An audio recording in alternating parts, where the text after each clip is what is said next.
Rajahmundry MP seat విషయంలో తనకు మొదటి నుంచి క్లారిటీ ఉంటుందన్నారు వైసీపీ ఎంపీ అభ్యర్థి గూడూరు శ్రీనివాస్.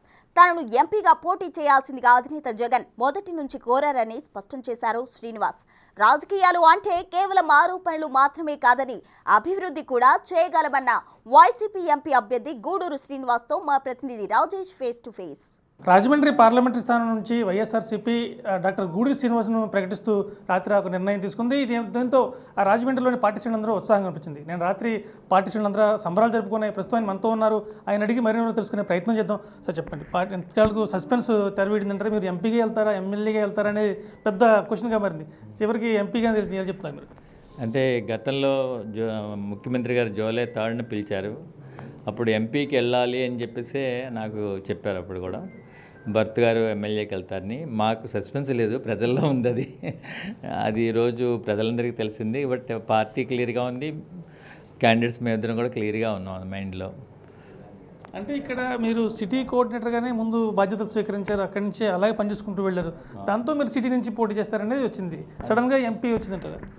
లేదు సార్, సిటీ కోఆర్డినేటర్ అప్పట్లో ఎవరు లేకపోవడం వల్ల సిటీ చూడమని చెప్పారు ఇనీషియల్గా. అంతేగాని ఫస్ట్ నుంచి కూడా వారు ఎప్పుడు కూడా పార్లమెంట్గానే అడిగారు సార్ వారు. రాజమండ్రి పార్లమెంట్ పరిధిలో 7 కాన్స్టిట్యున్సీల్లో మీకున్న పరిచయాలు ఏంటి, ఎలా ముందుకు వెళ్తారు, అసలు పార్టీని ఎలా ముందుకు తీసుకెళ్తారు?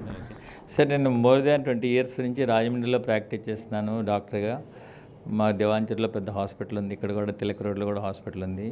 ఈ రాజమండ్రి నియోజకవర్గంలోని ప్రజలందరూ కూడా సన్నిహిత సంబంధాలు ఉన్నాయి. అదేవిధంగా పార్టీ నాయకులందరితో కూడా, ప్రతిపక్ష నాయకులతో కూడా మంచి సంబంధాలు ఉన్నాయి.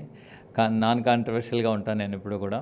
సో మాకున్న ఇప్పుడు ప్రస్తుతం 7 ఎమ్మెల్యేలు కూడా చాలా మంచి వ్యక్తులు ఉన్నారు. వాళ్ళందరూ కూడా నాకు బాగా తెలుసు. వాళ్ళంతా కూడా మంచి సన్నిహిత సంబంధాలు ఉన్నాయి. వాళ్ళందరినీ కలుపుకొని విజయపదంలో దూసుకుపోతామని చెప్పి ప్రగాఢంగా నమ్ముతున్నాను సార్. గూడూరు శ్రీనివాస్ అంటే సౌమ్యుడిగా మంచి మనిషిగా ప్రజల్లో పేరుంది. ఇక్కడ రాజకీయాలు అంటే ఆరోపణలు ఉంటాయి, ప్రత్యారోపణలు ఉంటాయి. వాటిని ఎలా తట్టుకుంటారు? ఎన్నికల్లో మీరు ఎలా ముందుకు వెళ్తారు? సార్, అంటే తిట్టుకోవడంతోనే రాజకీయం కాదు, మంచివాళ్ళు కూడా రాజకీయాల్లో ఉంటారు, సౌమ్యులు కూడా రాజకీయాల్లో ఉంటారు. గతంలో మీరు చూశారు, గతంలో నెహ్రూ, లాల్ బహదూర్ శాస్త్రి వీళ్ళు ఎవరిని తిట్టేవారు కాదు, చక్కగా పరిపాలన చేశారు. సో నాకు వాళ్ళే రోల్ మోడల్స్. ఈ తిట్టుకునే వాళ్ళు రోజు ఒకళ్ళ మీద ఒకళ్ళు తిట్టుకునేవాళ్ళం, అది అనవసరమైన టైం వేస్ట్ తప్ప వేరే ఇది కాదు. అది ఓన్లీ టైం వేస్ట్ కేవలం. వైద్య రంగంలో సుదీర్ఘమైన అనుభవం ఉంది, మంచి హస్తవాసి ఉన్న డాక్టర్గా మీకు పేరుంది. అదే హస్తవాసి రాజకీయాల్లో కూడా కలిసి వస్తుందంటారా? దేవుని దయ వల్ల డెఫినెట్గా కూడా ఇందులో కూడా రాణిస్తానని నమ్మకం నాకుంది. ఎందుకంటే నా సంకల్పం గట్టిది, మంచిది.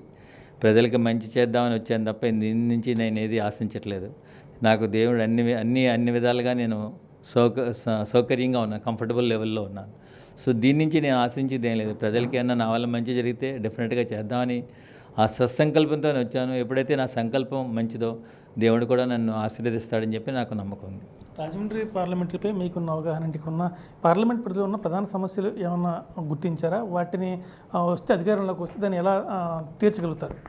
అంటే ట్రాఫిక్ సమస్య ఉందండి. కొంచెం సుమారుగా ఇంకా 6 ఫ్లైఓవర్స్ పెండింగ్లో ఉన్నాయి మనకి. భరతరామ్ గారు ఆల్రెడీ వర్కౌట్ చేశారు. 6 ఫ్లైఓవర్స్ శాంక్షన్ అవ్వలేదు, అవన్నీ కూడా చేయాలి. అదేవిధంగా మంచినీరు కూడా 24 అవర్స్ ఇవ్వాలి. అన్ని నియోజకవర్గాల్లో కూడా మంచినీరు 24 అవర్స్ ఇవ్వాలి. అదొకటి. రెండవది నా అంశం. మూడవది శానిటేషన్. చక్కని శానిటేషన్ ఉంటే కనుక మనకి సీజనల్ వ్యాధులు ఏమీ రాకుండా ఉంటాయి. యాజ్ ఏ డాక్టర్గా నాకు అనుభవం ఉంది కాబట్టి ఈ మూడింటి మీద మెయిన్ నా కాన్సన్ట్రేషన్.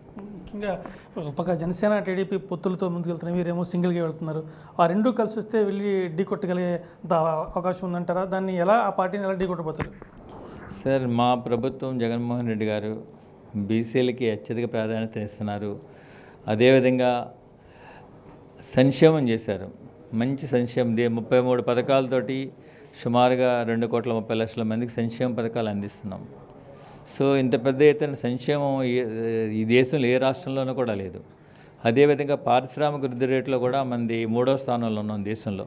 358 నూతన పరిశ్రమలు వచ్చాయి ఆ రాష్ట్రంలో. సో ఇది అభివృద్ధి. మూడవది విద్యకి అత్యధిక ప్రాధాన్యతనిచ్చారు. ఈవెన్ గవర్నమెంట్ స్కూల్స్లో కూడా డిజిటల్ ప్లాట్ఫామ్స్ అరేంజ్ చేశారు జగన్మోహన్ రెడ్డి గారు. గతంలో ఎప్పుడు పట్టించుకోవాలా, వాళ్ళు ఎప్పుడు కూడా కార్పొరేట్ విద్యనే ఎంకరేజ్ చేసేవారు. అదేవిధంగా నాలుగోది వైద్యాన్ని కూడా డోర్ స్టెప్స్కి తీసుకెళ్లారు. ఇంటి వద్దే బీపీ, షుగర్ లాంటి దీర్ఘకాలిక జబ్బులను గుర్తించి ఇంటికి దగ్గరే వాళ్ళు రావక్కర్ లేకుండా వాళ్ళకి మందులు అందిస్తున్నాం. ఇంతకన్నా మంచి ప్రజలకు ఎవరు చేయగలిగింది లేదు. సో మేము నమ్ముకున్నది ప్రజల్ని, ఈ పొత్తుల్ని అట్లని కాదు. పొత్తులు ఎవరికి కావాలి? వీక్గా ఉన్న వాళ్ళకి పొత్తులు కావాలి. బలవంతుడు ఎప్పుడు కూడా పొత్తులు కోరుకోడు. మా మా మా నాయకుడి స్టైల్ అది. మొత్తం మీద చూసుకుంటే రాజమండ్రి పార్లమెంటుపై తనకు స్పష్టమైన అవగాహన ఉంది. ఇక్కడ ఉన్న ఎమ్మెల్యేలందరూ కూడా నాకు పాత మిత్రులే. దాంతోపాటు వైద్య రంగంలో నాకున్న అనుభవం, నాకున్న పరిచయాలు కూడా ఖచ్చితంగా ఇక్కడి నుంచి గెలిపిస్తాయని ధీమా ఆయనలో వ్యక్తమవుతుంది. కెమెరామెన్ రవిశంకర్తో రాజేష్, బిగ్ టీవీ, రాజమహేంద్రవరం.